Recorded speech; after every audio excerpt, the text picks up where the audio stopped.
As radiações agem nas nossas células como um todo. Ela pode interferir na membrana celular, na ativação de genes, no ciclo celular. E todas essas lesões podem ser reparadas e a célula sobreviver, podem ser mal reparadas e a célula ficar doente, sofrer uma mutação, ou pode ainda morrer. A célula ainda pode morrer. Na radioterapia, o que se deseja é a morte do tecido tumoral e a preservação do tecido normal adjacente. Porém, o que é importante de se dizer é que nossas células estão organizadas. Nós temos trilhões de células organizadas em mais de 300 tecidos. E dependendo da organização das células nos tecidos, é a resposta à radiação. Assim, nos tecidos, nossas células obedecem o chamado ciclo celular, que é a alternância entre a mitose e a intérfase.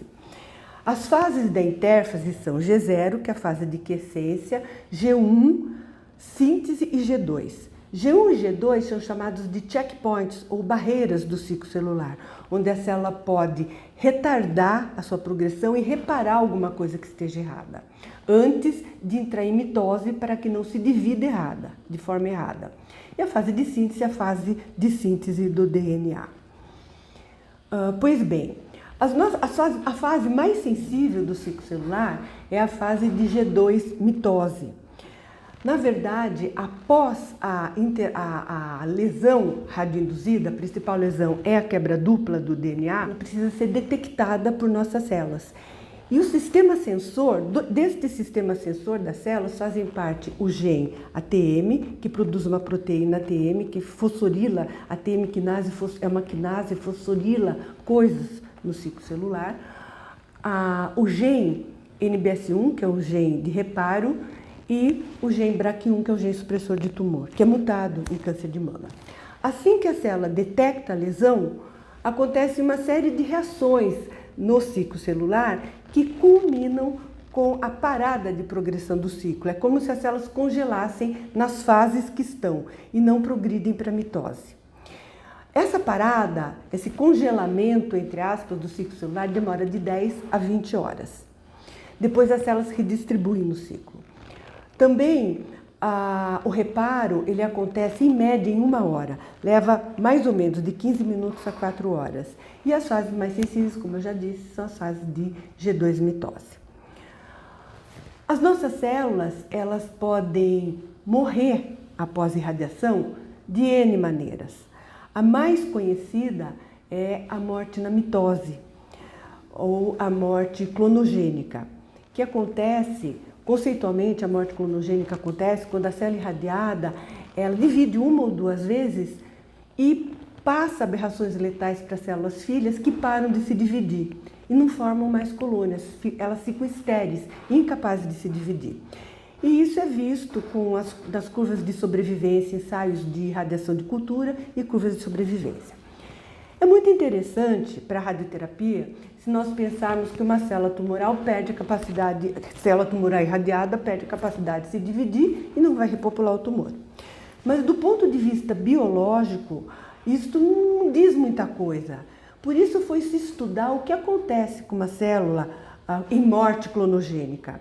E observou-se que uma célula em morte clonogênica, ela apresenta aberrações, ela entra na fase de mitose de forma inapropriada, sem estar preparada para se dividir, não há a formação adequada do fuso mitótico e essas células fazem mitoses aberrantes com micronúcleos. Essas alterações, na verdade, são denominadas de catástrofe mitótica.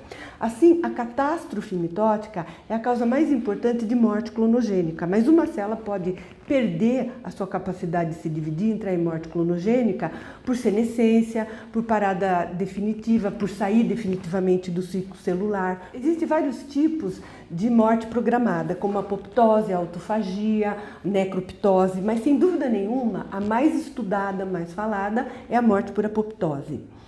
E esta morte por apoptose, há o envolvimento de N genes, que uma parte dos genes, por exemplo, o P53, favorece a apoptose e outros tantos inibem a apoptose, como por exemplo o BCL2. E as células em apoptose têm Morfologicamente, ela tem uma característica. O diagnóstico de uma célula apoptótica, o padrão ouro, é o padrão morfológico, quer seja na microscopia de luz e principalmente no microscópio eletrônico, ou ainda por imunistoquímica, quando se faz o estudo da expressão da caspase 3 clivada. Assim, uma célula em apoptose observada no microscópio, ela apresenta uma condensação muito grande no núcleo. Uma condensação e o núcleo se quebra e vai se marginalizando para a membrana, para o interior da membrana da célula, vai se espalhando.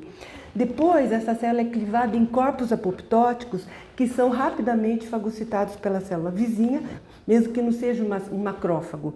Por outro lado, as nossas células também podem reparar a lesão radioinduzida. E o que se deseja na radioterapia é que esse reparo seja mais ativo, mais funcionante na célula normal. E as nossas células usam diversos mecanismos para reparar a lesão. Por exemplo, reparo de quebras duplas, reparo de quebras simples, o mismatch repair.